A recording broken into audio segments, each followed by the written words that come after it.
നമസ്കാരം, മലയാളി വാർത്തയിലേക്ക് സ്വാഗതം.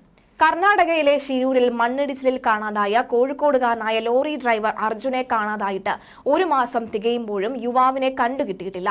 ഗംഗാവലിപ്പുഴയിൽ വെള്ളിയാഴ്ചത്തെ തെരച്ചിൽ അവസാനിപ്പിച്ചിട്ടുണ്ട്. ഇന്ന് തെരച്ചിലില്ല. ഗംഗാവലിപ്പുഴയിൽ നിന്ന് കയറും ലോഹഭാഗങ്ങളും കണ്ടെത്തിയെങ്കിലും അർജുന്റെ ലോറിയുടേതാണോ എന്ന് സ്ഥിരീകരിക്കാൻ കഴിഞ്ഞിട്ടുമില്ല. ഉച്ചയോടുകൂടി നാവികസേന കുറച്ച് ലോഹഭാഗങ്ങൾ കണ്ടെത്തിയിരുന്നു.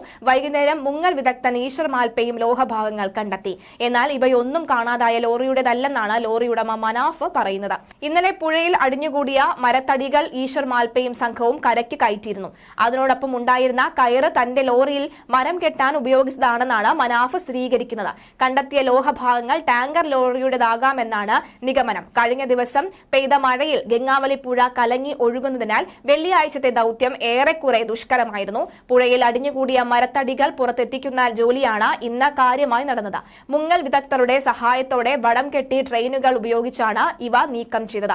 പുഴയിൽ അടിഞ്ഞുകൂടിയ മണ്ണ് നീക്കം ചെയ്യലാണ് ദൌത്യത്തിലെ പ്രധാന വെല്ലുവിളി. പുഴയുടെ അടിത്തട്ടിലെ മണ്ണ് നീക്കം ചെയ്യാൻ തിങ്കളാഴ്ചയോടുകൂടി ഗോവയിൽ നിന്ന് ഡ്രഞ്ചർ എത്തുമെന്ന് ജില്ലാ ഭരണകൂടം പറഞ്ഞിരുന്നു. എന്നാൽ നടപടിക്രമങ്ങൾ പൂർത്തീകരിച്ച് ഡ്രഞ്ചർ എത്താൻ കുറഞ്ഞത് 5 ദിവസമെങ്കിലും എടുക്കുമെന്ന് കാർവാർ MLA A സതീഷ് കൃഷ്ണ സെയിൽ പറയുകയാണ്.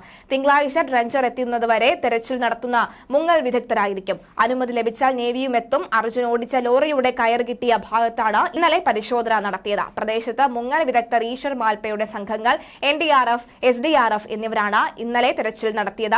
അർജുന് പുറമെ കർണാടക സ്വദേശികളായ ലോകേഷ്, ജഗന്നാഥൻ എന്നിവരെയും കണ്ടെത്താനുണ്ട്. അർജുനെ കണ്ടെത്താനുള്ള തെരച്ചിലിൽ നിർണായക തെളിവ് ലഭിച്ചെന്ന രക്ഷാദൌത്യം ഏകോപിപ്പിക്കുന്ന ജില്ലാ കളക്ടർ ലക്ഷ്മിപ്രിയ വ്യക്തമാക്കിയിരുന്നു. കഴിഞ്ഞ ദിവസം നടത്തിയ തെരച്ചിലിൽ കയറടക്കം കണ്ടെത്തിയതിനാൽ അർജുന്റെ ലോറി പുഴയിൽ തന്നെ ഉണ്ടെന്ന് ഉറപ്പായെന്നും അവർ വിവരിച്ചു. ലോറി പുഴയ്ക്കടിയിൽ ഉണ്ടെന്നതിന്റെ തെളിവുകളാണ് ഇന്നലെ കയർ ലഭിച്ചത് എന്നും ഈ കളക്ടർ പറയുന്നു.